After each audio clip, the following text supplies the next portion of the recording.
El concepto de abstracto deriva del término latino abstractus y hace referencia a cierta cualidad, donde se excluye al sujeto.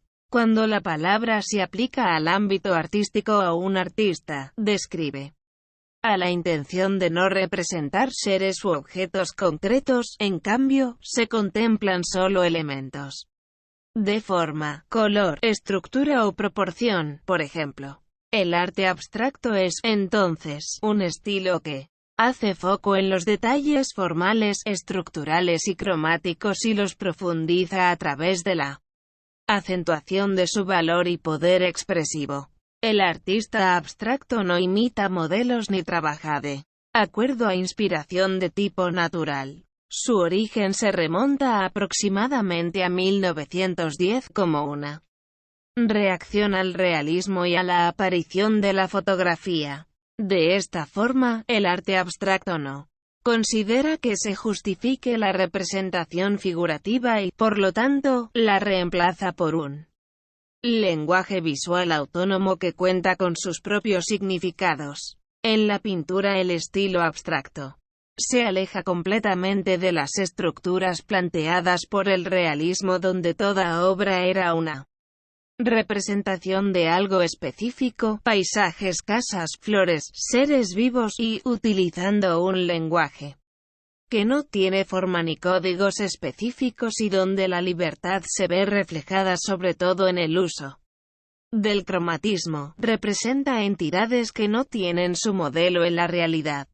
Existen tantos universos abstractos como pintores se hayan volcado por este tipo de representación artística. El comienzo de la pintura abstracta se lo debemos a Wasily Kandinsky, un artista ruso de principios del siglo pasado, quien aseguraba que en pintura una mancha redonda de colores podía representar a un cuerpo humano, pues el arte es consecuencia ya no de lo que vemos sino de cómo lo vemos. La línea, ya el plano y el espacio no significan nada, hasta que adquieren un determinado significado a partir de una descarga de energía que se produce dentro de la mente del artista. Si observamos la escultura abstracta encontraremos que a lo largo del siglo XX han surgido muchos artistas plásticos que se inclinaron a desarrollar un estilo abstracto. Entre ellos podemos mencionar a Hans Jean Arp, quien era además pintor y llevaba sus nociones abstractas de la pintura a las tres dimensiones, realizando formas orgánicas que reflejaban su visión de la realidad como el resultado de un cuerpo orgánico. Fue quien desarrolló una iconografía que recibió el nombre de escultura biomórfica, a la que se entregaron y continúan haciéndolo muchos artistas plásticos de lo abstracto. Cuando terminó la Segunda Guerra Mundial surgió un movimiento artístico que en poco tiempo tuvo un gran número de adeptos, el expresionismo abstracto. Sus bases se encontraban en el surrealismo, movimiento de auge en la preguerra, y se basó en la combinación de diferentes técnicas en una misma obra.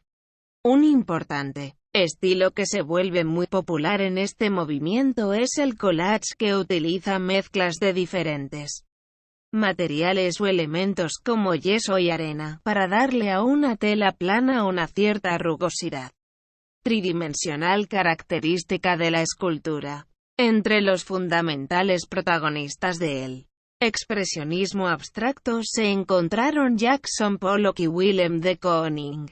Uno de los representantes fundamentales del expresionismo abstracto español es José Manuel Ciria, quien ha realizado exposiciones en importantes centros como el Instituto Cervantes de Chicago, el Instituto Valenciano de Arte Moderno, y en galerías de París, Estados Unidos, Inglaterra, Argentina y Portugal.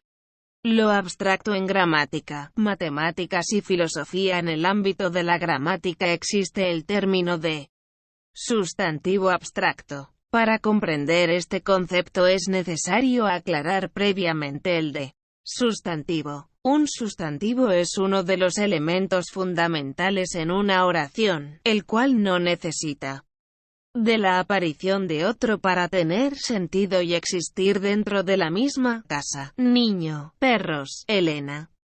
No ocurre lo mismo con los adjetivos, que siempre van unidos a un sustantivo al que modifican de una u otra forma: linda, simpático, juguetones, rubia. Los sustantivos pueden dividirse en varios tipos, algunos de ellos opuestos entre sí. Así ocurre con la clasificación de sustantivos concretos y abstractos. Un sustantivo es abstracto cuando se utiliza para mencionar a un objeto que solo se puede apreciar o creer valiéndose de la inteligencia, a diferencia de los sustantivos que forman parte del grupo de los concretos, donde aparecen objetos que sí se perciben gracias a los sentidos. Según el filósofo José Ortega y Gasset, podemos entender por sustantivo abstracto aquella palabra que nombra un objeto que no es independiente, o sea, que siempre necesita otro elemento en el que apoyarse para poder ser. Esto significa que dichos sustantivos, al no referirse a un elemento concreto, hacen referencia a objetos que no se pueden percibir con los sentidos, sino imaginarse. Algunos ejemplos de sustantivos abstractos son el amor y la felicidad. También lo son ciertos conceptos políticos como poder, dictadura y democracia, y lo son también las estaciones del año, la ciencia y la religión. Por otro lado, un verbo es abstracto cuando se encuentra constituido por ser un verbo copulativo al que se le otorga la función de atributo y carece de un significado específico. En el enunciado "yo soy un ser humano", soy se destaca con un verbo de tipo abstracto.